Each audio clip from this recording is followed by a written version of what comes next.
بسم اللہ الرحمن الرحیم اللہم افتح علینا حکمتک وانشر علینا رحمتک یا ذو الجلال والاکرام۔ تو جی ناظرین، الحمدللہ عز وجل طریقہ جدیدہ ہماری کتاب جاری و ساری ہے، اور آج اس کا سبق نمبر 11 الدرس الحادی عشرہ پڑھیں گے۔ تو جس طرح کہ آپ کو پہلے بھی میں نے عرض کیا تھا کہ طریقہ جدیدہ کے ٹوٹل 3 اجزاء ہیں، 3 اس کے پارٹس ہیں۔ پہلے پارٹ کے اندر 10 اسباق تھے، وہ بھی ہم نے الحمدللہ پڑھ لیے تھے۔ دوسرے جز کے اندر 29 ایک کم 30 اسباق تھے، وہ بھی الحمدللہ ہم نے پڑھ لیے تھے۔ پھر تیسرے جز کو ہم نے شروع کیا تھا، تو اس کے غالباً 53 اسباق ہیں، ٹھیک ہے، 53 اسباق ہیں تیسرے جز کے۔ پھر آگے کچھ آیات وغیرہ کے سلسلے میں اسباق ہیں، تو انشاءاللہ اس کو بھی پڑھیں گے۔ لیکن اس کے 53 اسباق ہیں، جن میں سے ہم 10 پڑھ چکے تھے تیسرے جز کے، اب 11واں اور اسی طرح آگے انشاءاللہ اس کو کنٹینیو کرنے کی نیت ہے، کوشش کریں گے۔ تو آئیے اس کا آج کا 11واں سبق پڑھتے ہیں، بہت زبردست اور مختصر سا سبق ہے۔ تو الدرس الحادی عشرہ، 11واں سبق۔ تو عائشہ اور اس کی جو 2 بہنیں ہیں، تو ان کا اس کے اندر کچھ بیان کریں گے، ان کی روزمرہ کی زندگی، یعنی یہ پڑھنے جاتی ہیں، پڑھنے کے بعد واپس آتی ہیں، تو یہ آنا جانا کیسا ہوتا ہے، ان کا تیاری کرنا، پڑھنے کے والے سے تیاری کرنا، خواہ وہ آنے جانے کی تیاری کرنا، تو پھر دیگر جو ان کی ضروریات ہوتی ہیں، دیگر جو ان کے معاملات ہوتے ہیں، تو اس حوالے سے ان کا کیا ڈسپلن ہوتا ہے، تو اس سے ہمیں کچھ الفاظ معنی سیکھنے کو ملیں گے، کچھ ادب و آداب سیکھنے کو ملیں گے، تو اس طرح کی یہ کوشش ہوگی۔ تو بہرحال فرمایا کہ عائشہ و اختہا، عائشہ اور اس کی 2 بہنیں۔ اب عائشہ اور اس کی 2 بہنیں، اب یہاں پر اختہا کا جو لفظ استعمال ہوا ہے، اس کے بارے میں تھوڑا سا آپ نے غور کرنا ہے۔ اختن بولتے ہیں بہن کو، ایک بہن، اختانی 2 بہنیں۔ تو اب یہاں پر اختانی تھا، اضافت کی وجہ سے نون اس کی گری، تو یہاں پر اس لیے یہ اختہا ہے، ہاں تو یہ ضمیر لوٹے گی عائشہ کی طرف، یعنی عائشہ کی بہنیں۔ تو اب اختانی تھا تو اضافت کی وجہ سے نون گر گیا۔ تو آپ کو یہ بھی معلوم ہے، قاعدہ پہلے بھی جا بجا عرض کیا ہے کہ تثنیہ یا جمع کا جب آگے اضافت ہوتی ہے صیغے کی، تو وہاں پر نون اضافت گر جاتا ہے۔ تو یہاں پر بھی اسی قاعدے کے ذریعے، اور اپنے کوئی پریشان نہیں ہونا کہ یہ اختاب پتہ نہیں کیسے آ گیا، حالانکہ آپ ذہن میں ہو سکتا ہے یہ بناتے پھریں کہ عائشہ و اختہا ہونا چاہیے تھا۔ تو بہرحال ایسی کوئی بات نہیں ہے، یہاں پر جس وجہ سے اضافت ہوئی ہے اس وجہ سے آپ کو پتہ چل گیا کہ نون کیوں گرا ہے۔ تو بہرحال عائشہ اور اس کی 2 بہنیں۔ اب کچھ الفاظ معنی ہیں جو پیرے کے اندر استعمال ہوں گے۔ تو حجرۃ الاستحمام، یہ جو پہلے 2 لفظ لکھے ہوئے انہوں نے علیحدہ لکھے ہوئے ہیں، یہ حجرۃ الاستحمام یا غرفۃ الاستحمام، ٹھیک ہے، یعنی یوں کہہ لیں غسل خانہ یا ہاتھ وغیرہ دھونے کا جو مقام ہوتا ہے، جگہ ہوتی ہے گھر میں ایک سیپریٹ، تو اس کے لیے یہ استعمال ہوتا ہے۔ حمام لفظ آپ نے سنا ہوگا، ٹھیک ہے، تو یہاں پر حجرۃ الاستحمام۔ دوسرا استعمال ہوا الاستیقاظ، بیدار ہونا، ٹھیک ہے، جاگنا۔ یسرعنا، یسرینا، اسرع یسریع اسراعا، مطلب جلدی بیدار ہونا، ٹھیک ہے، جلدی کرنا، جلدی کرنے کا معنی ہے سرعت سے۔ اب یہاں پر اپنی صیغوں کو پہچاننا ہے، تو صیغوں کو پہچان لیں گے تو آپ کو ترجمہ کرنے میں بھی مدد دے گا آگے پورے پارے کے اندر کم از کم۔ دوسرا یہ ہے کہ پھر صیغہ پہچان لیں گے، ترجمہ اور ساری چیزیں کلیئر ہو جائیں گی۔ اب یہ ہے کون سا صیغہ؟ پہلی تو یہ ہے کہ یسرعنا، آپ علامت سے پہچان رہے ہوں گے کہ جمع مؤنث غائب کا صیغہ ہے۔ پھر اب اگر ابواب اور گردانیں وغیرہ آپ کی کلیئر ہوں گی تو آپ کو پھر ابواب پہچاننے میں بھی آسانی ہو جائے گی۔ تو بہرحال یسرعنا، یکرمنا کے وزن پر یسرعنا، جمع مؤنث غائب، فعل ماضی مطلق مثبت معروف، ثلاثی مزید فی، صحیح اسباب افعال، ٹھیک ہے، اسرع یسریع اسراع سے۔ تو اب یہاں پر اس کا چونکہ صیغہ کون سا بتایا میں نے، جمع مؤنث غائب کا، تو اب یہاں پر بھی یہ آگے صیغہ استعمال ہوگا تو آپ نے ترجمہ بھی اسی والے سے کرنا ہے۔ تو اب یہ تو باب اگرچہ فالس ہے، لیکن آگے کچھ صیغے اور بھی اسی طرح اسی علامت کے آ رہے ہیں، یعنی نون جسم کے آخر میں ہوگا، تو یہ سارے صیغے ہیں جمع مؤنث کے، کیونکہ جمع باتیں ہم پڑھیں گے جمع کے والے سے، کیونکہ عائشہ ایک یہ ہوگی اور 2 اس کی بہنیں ہوگی، کیونکہ ایک اگر ہو تو اس کے لیے مفرد ہوتا ہے، 2 ہوں تو اس کے لیے الگ ہوتا ہے عدد تثنیہ کا، اور 2 سے زیادہ ہوں، 3 ہوں یا اس سے زیادہ کتنے بھی ہوں تو اس کے لیے جمع آتا ہے۔ تو اس لیے یہاں پر یسرینا، یہ 3 افراد تھے پیچھے، تو ان کے لیے جمع کا صیغہ استعمال ہوگا پورے پیرے کے اندر۔ تو اب یہاں پر باب فعال سے یہ تھا، اسی طرح ہوگا جمع کا لیکن مختلف ابواب سے ہوگا، جیسے یمسحنا، یمشطنا، ٹھیک ہے، یصلینا، یودعنا وغیرہ، تو یہ سیغے جمع کے رہیں گے لیکن صرف ابواب کا فرق آئے گا. پھر اسی طرح ترجمہ کرنے کے اندر بھی جس طرح کا لفظ ہوگا. آگے فرمایا ینظفنا وہ پاک کرتی ہیں صاف کرتی ہیں. ٹھیک ہے, نظافت لفظ آپ نے سنا ہوگا. پھر آگے فرمایا یتحینا وہ تیار کرتی ہیں. ٹھیک ہے, یہ ترجمہ سیغے کے حوالے سے آپ نے کرنا ہے, یاد رکھیں. سیغہ جس طرح یہاں پر سیغے ہیں تو سیغے کے حوالے سے ترجمہ کرنا ہے, یعنی ایسا نہیں کہہ دینا یتحینا تیاری کرنا, یعنی مصدر کے معنی میں آپ نے ترجمہ نہیں کرنا. ٹھیک ہے, اس طرح کریں گے تو ذہن میں بٹھانے کے لیے تو ٹھیک ہے, لیکن چونکہ آپ ایک پراپر ایک لغت سیکھ رہے ہیں, عربی لینگویج سیکھ رہے ہیں, دوسرا یہ ہے کہ آپ باقاعدہ صرف و نحو کے طور پر بھی اس کو پڑھ رہے ہیں, کیونکہ صرف و نحو کے بغیر کیسے ہی آگے آئے گا. تو یہ ساری چیزیں مطلب معاون ہوتی ہیں, تو اس لیے سب کی پھر رعایت بھی کرنی چاہیے. تو یتحینا وہ تیار کرتی ہیں. ٹھیک ہے, جمع مؤنث غائب کا صیغہ اسی طرح کا ترجمہ. یمسحنا وہ مسح کرتی ہیں, پونچھتی ہیں. ٹھیک ہے, مسح کرنا تو اسی سے یمسحنا وہ مسح کرتی ہیں مطلب پونچھتی ہیں. پھر آگے فرمایا یمشطنا, میم شین تو یہ کنگھی کرنے کے معنی میں استعمال ہوتا ہے, تو یمشطنا وہ کنگھی کرتی ہیں. پھر آگے ہے من شفا, اس میں اعلیٰ کا صیغہ ہے من شفا, تو نون شین فا, تو یہ پیچھے بھی لفظ استعمال ہم نے جسٹ جو بورڈ ہوتا ہے وائٹ بورڈ یا دیگر, تو اس کو صاف کرنے کے لیے نشافہ کا لفظ ہم نے استعمال کیا تھا, مطلب صاف کرنے کے لیے. تو اب یہاں پر من شفاتن یہ تولیہ ٹاول. ٹھیک ہے, اسی طرح رومال اگر ہو تو اس کے لیے ہم نے پیچھے لفظ پڑھا تھا مندیل. تو آگے ہے یرتبنا وہ ترتیب دیتی ہیں, پریس کرتی ہیں, ترتیب دیتی ہیں, یا اس طرح کوئی بھی معنی آپ لے سکتے ہیں. یودعنا وہ الوداع کہتی ہیں. ٹھیک ہے, الوداع کہنا, کسی کو بائے بائے کہنا. ٹھیک ہے, کسی کو رخصت کرنا. ٹھیک ہے, یا خود رخصت ہونا اور الوداع کہنا, اس طرح کا کوئی بھی معنی لیا جا سکتا ہے. تو یودعنا وہ الوداع کہتی ہیں. تو اب یہاں پر الوداع نہیں ہوتا, الوداع ہوتا ہے, جس طرح میں نے عرض کیا نا شروع میں الوداع. ٹھیک ہے, جس طرح ماہ رمضان رخصت ہوتا ہے تو یہ اس طرح پڑھے جاتے ہیں اشعار کہ الوداع الوداع ماہ رمضان, تو یہ الوداع ہوتا ہے, الوداع نہیں ہوتا. تو یہاں پر کیا معنی کریں گے, وہ الوداع کہتی ہیں. یصلینا صلاۃ لفظ آپ نے سنا ہوگا, اسی سے مشہور یہ صیغہ ہے. یصلینا وہ نماز پڑھتی ہیں. اب یہاں تک الفاظ معنی ہوئے, اب ان کو آپ یاد رکھنا ہے اپنے, اور اسی طرح اپنے عبارت کے اندر فٹ کر دینا ہے, تو آپ کا معنی اور آپ کا جو ترجمہ بالکل واضح ہو جائے گا. تو شروع کرتے ہیں. فرماتے ہیں عائشہ لہا اختانی صغیرتانی, عائشہ اس کی دو بہنیں ہیں. اب دو بہنیں ہیں تو وہ کس عمر کی ہیں, چھوٹی ہیں, بڑی ہیں, برابر کی ہیں. فرماتے ہیں صفت لگا کر صغیرتانی چھوٹی. عائشہ اس کی دو چھوٹی بہنیں ہیں. ٹھیک ہے, اس طرح ترجمہ کریں. اب بعض کا ترجمہ کرنے میں یوں بچے غلطی کرتے ہیں کہ وہ یہ لہا کا ترجمہ جس طرح لام مثال کے طور پر آ جائے نا, تو وہ ترجمہ بالکل ایک انہوں نے رٹا ہوتا ہے کے لیے وغیرہ, تو اس کو ہی وہ کر رہے ہوتے ہیں. ٹھیک ہے, کے لیے. اب یہاں پر جس طرح دیکھیں عائشہ تو لہا اختانی صغیرتانی, عائشہ اس کے لیے دو بہنیں ہیں, چھوٹی بہنیں ہیں, اس طرح کا ترجمہ بعض کرتے ہیں, یعنی کے لیے. حالانکہ ترجمہ اس طرح بھی اگر ماننے پہ ہے تو آپ کی بات ٹھیک ہے کہ لفظی طور پر تو چل جائے گا, لیکن ایک با محاورہ بھی دیکھنا ہوتا ہے اور اس کا حسن و جمال بھی دیکھنا ہوتا ہے. ٹھیک ہے, تو عائشہ تو لہا اختانی صغیرتانی, عائشہ اس کی دو چھوٹی بہنیں ہیں. کہتے ہیں ہیا و اختاہا ثلاث فتیات, یہ یعنی ہیا ضمیر لوٹے گی عائشہ کی طرف اور بقیہ دو بہنوں کے لیے الگ بات. کہتے ہیں ہیا یعنی یہ یعنی عائشہ و اختاہا اور اس کی جو دو بہنیں ہیں. ٹھیک ہے, وہ کیا اب کیا ہو گیا, ان کو کہتے ہیں ثلاث فتیات, یہ تین بچیاں ہیں, یہ تین لڑکیاں ہیں, یہ تین دو شیزائیں ہیں. ٹھیک ہے, تو اب یہ ٹوٹل تین ہوگی. تو اب چونکہ تین ہو گئی ہیں تو ایک مجموعہ ہو گیا, جس طرح میں نے پہلے عرض کیا نا کہ مفرد تثنیہ جمع, تو اب انہوں نے اکٹھا کر کے بتا دیا ثلاث فتیات. اب ان کے لیے سارے جمع کے آگے صیغے آئیں گے, جمع مؤنث کے. تو کہتے ہیں یستیقظن فی الصباح الباکری, باکر جس طرح باکرہ لفظ سنا ہوگا آپ نے, تو اسی طرح باکر یہ اسی معنی میں استعمال ہوتا ہے, اس کے اندر پھر گہرائی ہے. تو مطلب جلدی, ارلی, صبح سویرے.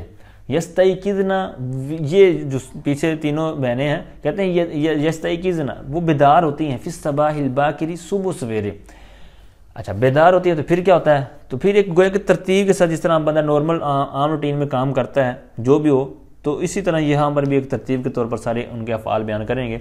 وَيُسْرِعْنَا إِلَىٰ غُرْفَةِ الْإِسْتِحْمَامِ, اور وہ جلدی کرتی ہیں. یسرعنا جس طرح معنی اوپر بھی میں نے عرض کیا, یسرعنا وہ جلدی کرتی ہیں. کس لیے, تو غرفت جس طرح اوپر معنی میں گزرا تھا حجرت الاستحمام، یہاں پر انہوں نے غرفت الاستحمام یا غرفت الاستحمام الہ کی وجہ سے تو یہ لے کے آئے ہیں. تو اس کا معنی وہی، کیونکہ اب وہ صبح سویرے اٹھی ہیں تو اب یہاں سے جا کر انہوں نے غسل خانہ، ٹھیک ہے، مطلب حاجت کے لیے جانا ہے اور پھر وہاں پر وضو کرا اور ہاتھ منہ دھونا ہے، تو اس لیے کہتے ہیں وہ جلدی کرتی ہیں غسل خانے کی طرف، ٹھیک ہے. غسل خانہ ہے یا ہاتھ منہ دھونے والا جو کمرہ ہے تو اس کی طرف کیا کرتی ہیں، وہ جلدی کرتی ہیں، یعنی جلدی سے جاتی ہیں وہاں پر.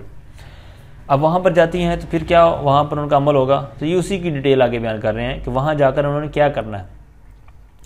تو یغسلن وجوہہن، وہ دھوتی ہیں اپنے چہروں کو، وایدیہن، اور اپنے ہاتھوں کو، وینظفن، اور وہ صاف کرتی ہیں، ٹھیک ہے، وہ نظافت حاصل کرتی ہیں، صاف کرتی ہیں کن کو، اسنانہن، اپنے دانتوں کو، اپنے دانتوں کو صاف کرتی ہیں. تو کرتی ہیں کس کے ذریعے ہیں، کہتے ہیں بالسواک، مسواک کے ذریعے، مسواک کرتی ہیں یا ٹوتھ برش کرتی ہیں یا کچھ بھی کہہ لیں آپ، جس کے ذریعے مطلب صفائی وغیرہ کرتے ہیں. لیکن یہاں پر مسواک لفظ استعمال ہوا اس لیے ہم اسی کو لیں گے، اور باقاعدہ مسواک کرنا سنت بھی ہے. تو آگے فرمایا وَيَتَوَضَّأْنَ وُضُوءً حَسَنًا، ٹھیک ہے، پچھلا سارا کام کرنے کے بعد اب پھر وہ کیا کرتی ہیں، وَيَتَوَضَّأْنَ، اور وہ وضو کرتی ہیں. کیسا وضو کرتی ہیں، کہتے ہیں وضوءً حسنًا، اچھا وضو کرتی ہیں، بہترین وضو کرتی ہیں، کامل وضو کرتی ہیں، ٹھیک ہے. اب یہاں پر وضوءً کی جو وضو کی واو ہے تو اس کے اوپر دمہ پڑھنا ضروری ہوگا، ٹھیک ہے، کیونکہ اگر وضو کو اب وضو پڑھ لیں گے تو اس کا معنی بن جائے گا مطلب پانی، ٹھیک ہے. یہ مطلب جس کے ساتھ، یہ تو تین چیزیں نا، وضو، وضو اور وضو، تین طرح اگر اس کا اعراب پڑھیں گے واو کا تو یہ تینوں طرح اس کا معنی بدل جائے گا. وضو جو ہم یہاں پر پڑھ رہے ہیں یہ وضو کے معنی میں جو پورا باقاعدہ ایک طریقے کے ساتھ ہم وضو کرتے ہیں. دوسرا اگر زبر پڑھیں تو اس کا معنی ہوگا جس کے ساتھ وضو کرتے ہیں، یعنی پانی، ٹھیک ہے. وضو اگر ہوگا تو پھر وہ برتن مراد ہوگا جس کے اندر پانی، جس میں پانی رکھا ہوا ہے اور اس کے ذریعے مثال کے طور پر ٹب ہے یا اور کوئی برتن وغیرہ کر لیں، جگ وغیرہ، تو اس کے اندر پانی ہے تو وہ وضو ہوگا، اور جو پانی ہے وہ وضو ہوگا، اور جو ہم وضو کریں گے تو وہ کیا کہلائے گا، وضو. تو یہ آپ نے یاد رکھنا ہے یہاں پر وضو کے معنی میں. اچھا، اتنا سارا جو آپ نے ان کا عمل پڑھ لیا 2 لائنوں میں، پھر اس کے بعد کیا آئے گا، کہتے ہیں ثم یمسحن ایدیہن ووجوہہن بمنشفۃ نظیفۃ. فرماتے ہیں کہ پھر وہ مسح کرتی ہیں، مطلب پونچھتی ہیں، وہ صاف کرتی ہیں اپنے ہاتھوں کو اور اپنے چہروں کو، وجوہہن، اور اپنے چہروں کو. اب یہ ہنہ ضمیر اور پیچھے بھی استعمال ہوئی کافی دفعہ، تو یہ بھی اسی کی یعنی جمع مؤنث کی ہی ضمیر ہے، جمع مؤنث کے صیغے آ رہے ہیں اور جمع مؤنث کی ضمیر آ رہی ہے، یہ آپ نے یاد رکھنا ہے. ووجوہہن، اور اپنے وہ چہروں کو صاف کرتی ہیں، ملتی ہیں، پونچھتی ہیں، جو بھی معنی کرنا چاہیں. اب کرتی کس کے ذریعے ہیں، کس کے ساتھ کرتی ہیں، کہتے ہیں بمنشفۃ نظیفۃ. منشفہ لفظ اوپر آپ نے استعمال کیا، لفظ معنی اس کا بڑا طول، ٹھیک ہے، طاول یا تولیہ. تو کہتے ہیں منشفۃ نظیفۃ، صاف ستھرے تولیے کے ساتھ اپنے چہروں کو، اپنے ہاتھوں کو پونچھتی ہیں. اچھا، ان سب کے بعد پھر کیا کرنا ہے، کہتے ہیں ثم یرجعن الی حجرتہن، پھر وہ لوٹتی ہیں، راجع لوٹتی ہیں، مطلب رجوع کرنا نا، رجوع کرنا، لوٹنا، پلٹنا. تو پھر وہ یہ سارا کام کرنے کے بعد کیا کرتی ہیں، پلٹتی ہیں. پلٹنے والا معنی کیوں لے کے آئے، کیونکہ اب دیکھیں پیچھے جب یہ بیدار ہوئی تھی صبح سویرے تو پھر یہ غرفت الاستحمام وہاں پر گئی تھی، یہ سارے کام انہوں نے وہاں پر کیے. اب وہاں سے واپس آ کر ہی انہوں نے نماز پڑھنی ہے اپنے کمرے میں، وہاں تو تھوڑا انہوں نے نماز پڑھ لینی ہے یا دیگر کام کرنے ہیں، وہ سارے واپس آ کر کرنے ہیں، اس لیے صیغہ بھی اسی طرح کا لے کے آئے، ٹھیک ہے. اچھا، تو فرماتے ہیں کہ ثم یرجعن الی حجرتہن، پھر وہ پلٹتی ہیں کدھر، الی حجرتہن، اپنے کمروں کی طرف، ٹھیک ہے. یعنی اگر ان سب کے الگ الگ کمرے ہیں تو اپنے اپنے کمروں کی طرف، یا کوئی بھی ایک کسی کا کمرہ بڑا کمرہ تو ادھر جا سکتے ہیں، تو کوئی بات نہیں. تو بہرحال وہ اپنے کمروں کی طرف پلٹتی ہیں، لوٹتی ہیں. وَيُصَلِّينَ بِخُشُوعٍ، اور وہ پھر خشوع خضوع کے ساتھ، عاجزی انکساری کے ساتھ، جس طرح نماز پڑھنے کا حق ہے اس طرح وہ نماز پڑھتی ہیں. اچھا، یہ ساری چیزیں کرنے کے بعد پھر کیا ہوتا ہے، ماشاءاللہ کتنی نیک پرہیزگار تھیں. فرمایا کہ وَبَعْدَ الصَّلَاةِ يَقْرَأْنَ الْقُرْآنَ، اور فرماتے ہیں کہ نماز کے بعد وہ پڑھتی ہیں القرآن، قرآن پاک، یعنی نماز پڑھنے کے بعد وہ قرآن پاک کی تلاوت کرتی ہیں، ریسائٹ یعنی تلاوت کرنا. تو وہ قرآن پاک نماز پڑھنے کے بعد قرآن پاک کی، اللہ پاک کے کلام کی تلاوت کرتی ہیں. اب اس کے بعد پھر انہوں نے کیا کرنا ہے، کہتے ہیں وَيَحْفَظْنَ دُرُوسَهُنَّ، پھر وہ کیا کرتی ہیں اور وہ سبق یاد کرتی ہیں. دروس درس کی جمع ہے اور درس کہتے ہیں سبق کو، ٹھیک ہے، لیکچر یا لیسن جو بھی مراد لینا چاہیں. تو بہرحال اور وہ اپنے اسباق کی یا اپنے سبقوں کی اپنے لیسنز کی تیاری کرتے ہیں، یعنی ان کو یاد کرتی ہیں. تو یاد کرنے کی بات ہوئی تو لکھنے والا بھی کام آپ کو پتہ ہوتا ہے، ہوم ورک ہوتا ہے.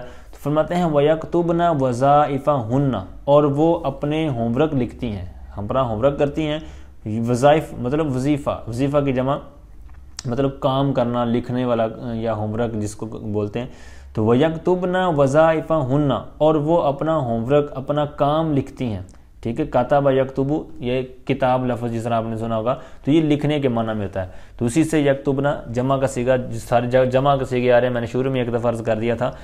پھر ان ساری جتنی بھی صورتیں بھی بیان ہوگی کام کا جنہوں نے جو بھی کیا، اس کے بعد پھر کیا کریں گی، ثم یتناولن طعامہن، پھر وہ اپنا کھانا کھاتی ہیں. ٹھیک ہے، اپنا کھانا کھاتی ہیں، یعنی ناشتہ وغیرہ جو انہوں نے کرنا ہوگا.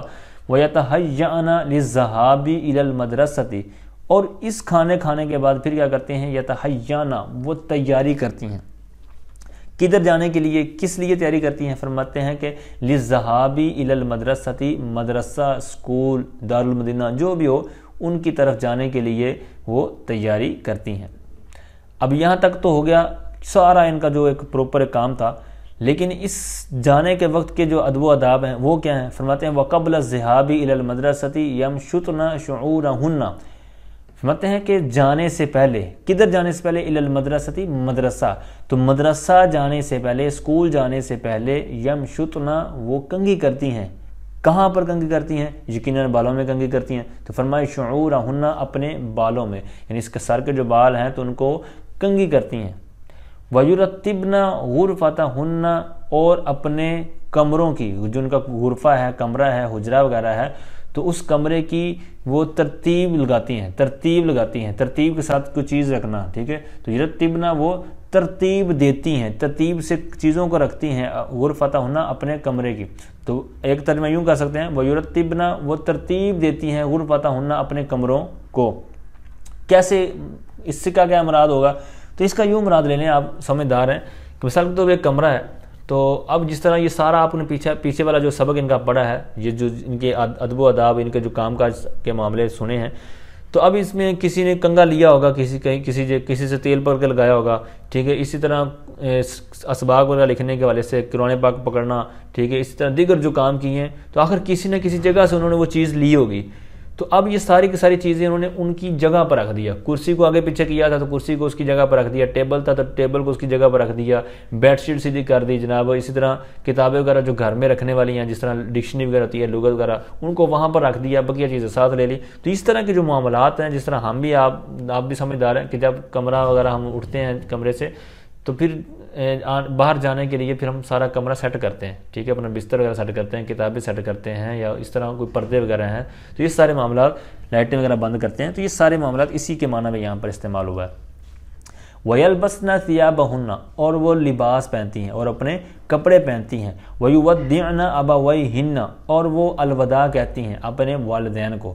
ٹھیک ہے، ابوین، ابن اور امن، ٹھیک ہے، ماں اور باپ. یہاں پر یہ تغلیب، یہ بلاغت، علم بلاغت جو ہے تو اس کا ایک قاعدہ ہے، اس کی وجہ سے یہاں ابوین یعنی تثنیہ تھا، یعنی ابوین بنا دیا گیا، یعنی ایک ماں ایک باپ دونوں کے لیے ایک لفظ لے کر اس کا غلبہ دے دیا گیا. تو ابویہن، یعنی پھر وہ اپنے والدین کو الوداع کہتی ہیں. اچھا، تو جس طرح ہوتا ہے نا قمر، چاند اور سورج، ٹھیک ہے، شمس اور قمر، تو ان کو غلبہ دے کر قمرین. ٹھیک ہے، اسی طرح والدہ اور والد، تو ان کو ایک مطلب مؤنث کا صیغہ، ایک مذکر کا، تو اس کو مذکر کو غلبہ دے دیا. اس طرح قمر اور شمس آپ کو پتہ ہے مؤنث سمائی ہے، قمر تو یہ مذکر ہے، تو یہاں پر مذکر کو غلبہ دے دیا گیا. اسی طرح اور بھی الفاظ اس کے استعمال ہوتے ہیں. تو اب یہاں پر بھی ابون اور امن، ٹھیک ہے، تو یہاں پر اس کو کیا کر دیا گیا، غلبہ دے کر ابویہن کر دیا گیا. تو بہرحال یہ ایک ضمناً بات تھی، وہ میں نے ایکسٹرا کر دی. تو اور وہ اپنے لباس پہنتی ہیں اور اپنے والدین کو الوداع کہتی ہیں.